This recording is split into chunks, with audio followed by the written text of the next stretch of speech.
سيادة الرئيس وزير التربية والتعليم. سيادة الرئيس، احنا خدنا النحو وهدنا واخواتها، ما استفدناش اي حاجة يا سيادة الرئيس.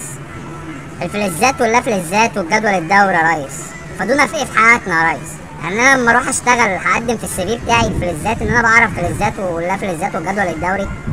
قصة الثانوية العامة بتاعت الانجليزي اللي قعدوا يضحكوا علينا يا ريس وسنة كاملة وفي الاخر الواد طلع بيحلم، اسمها جيرني تو ذا سنتر اوف ذا ايرث. قصة طه حسين يا ريس، طه حسين ولما اكل بطاطس وريل على نفسه وغرق الجلباب.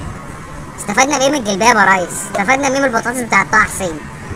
الريالة بتاعت طه حسين احنا مالنا بيها يا ريس؟ النحو يا ريس، مالنا احنا ومال النحو يا ريس؟ استفدنا ايه يا ريس؟ يعني انا هدخل البيت اسأل ابويا اين اخواتي ويقول لي انهم بالغرفة؟ استفدنا ايه يا ريس من اللي احنا درسناه ده؟ يا ريس التعليم فيه هري مش طبيعي، من سنة أولى حضانة ريس لحد أما طلعنا وخلصنا بكالوريوس هاري احنا مش فاهمينه لحد النهاردة. أنا خلصت وقاعد أهو على القهوة وبشرب سجاير وفتح كل حاجة حلوة يعني. يا ريس أنا عايز أفهم بس أنا استفدت إيه من نشيد قطاطي صغيرة واسمها سميرة؟ مالي أنا ومال سميرة يا ريس؟ أنا أصلا ما أعرفش حد اسمه سميرة. السعفان الكسلان يا ريس دي أكتر حاجة أنا استفدت منها، إن طلعت شبهه كسلان. العم سلطان يا ريس والبتنجان مر ولا تقدمه للناس. مال انا ومال الناس ومالي ومال البتنجان؟ انا اصلا ما بحبش البتنجان يا ريس، البتنجان ما بحبوش يا ريس. مال انا ومال العم سلطان؟